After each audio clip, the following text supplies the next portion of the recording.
ദൈവനാമം മഹത്വപ്പെടുമാറാകും. സമാധാന സന്ദേശത്തിലൂടെ എന്നെ ശ്രദ്ധിക്കുന്ന എല്ലാ പ്രിയപ്പെട്ടവരും വീണ്ടും വരുന്നവനായ ക്രിസ്തുയേശുവിൻ്റെ നാമത്തിൽ എൻ്റെ സ്നേഹവന്ദനം.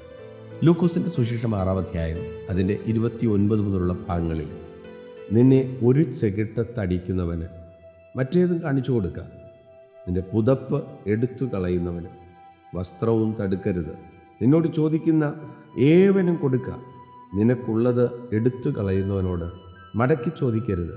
മനുഷ്യർ നിങ്ങൾക്ക് ചെയ്യണം എന്ന് നിങ്ങൾ ഇച്ഛിക്കുന്നത് പോലെ തന്നെ അവർക്കും ചെയ്യുവിൻ.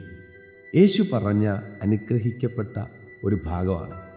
കഥ പറയുന്നു, നിന്റെ ചെകിട്ടത്തടിച്ചാൽ നീ മറുഭാഗം കാണിച്ചു കൊടുക്കും, നിന്റെ വസ്ത്രം എടുക്കുന്നവന് നീ അത് വിട്ടുകൊടുക്കുക. പ്രിയരേ, ഗലാത്യ സഭയിൽ പൗലോസ് ലേഖനം എഴുതിയപ്പോൾ പൗലോസ് പറഞ്ഞൊരു പദമുണ്ട്, വേറൊരു സുവിശേഷത്തിലേക്ക് നിങ്ങൾ തിരിയുന്നത് കൊണ്ട് ഞാൻ ആശ്ചര്യപ്പെടുന്നു. യേശു പറഞ്ഞതുപോലെ ഇങ്ങനെ ജീവിപ്പാൻ.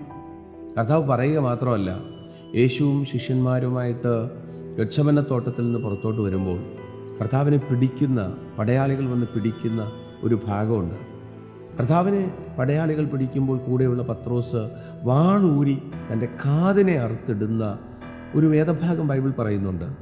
എന്നാൽ യേശുവോട് പറയുന്നത്, നിൻ്റെ വാൾ ഉറയിലിടുക, മാത്രമല്ല ആ കാതെടുത്തു വച്ച് ആ പടയാളിയെ സൗഖ്യമാക്കുകയാണ്. പ്രിയരെ, യേശു കർത്താവ് പറയുക മാത്രമല്ല, നമുക്കെല്ലാം കാണിച്ചു തന്നു. കർത്താവിനെ പിടിക്കാൻ വന്ന പടയാളികളുടെ മുമ്പിൽ മിണ്ടാതിരുന്നു, പീലാത്തോസിൻ്റെ കൽത്തളത്തിൽ മിണ്ടാതിരുന്നു. മാത്രമല്ല, എൻ്റെ കൂടെ നടന്ന 12 ശിഷ്യന്മാരിൽ ഒരുവനായ പത്രോസിനോട് പറയുകയാണ്, വാൾ ഉറയിലിടാൻ.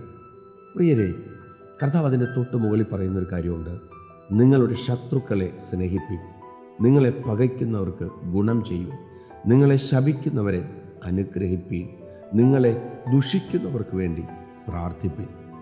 നമ്മളെ കൊണ്ട് പറ്റുന്ന കാര്യമാണ്. അതാണ് ഞാൻ പറഞ്ഞത്, വേറൊരു സുവിശേഷമെന്ന് ഗലാത്യ സഭയിൽ പൗലോസ് പറഞ്ഞതുപോലെ ഈ കാലഘട്ടത്തിൽ ഈ പറയുന്നതൊന്നും അല്ലല്ലോ നടക്കുന്നത്.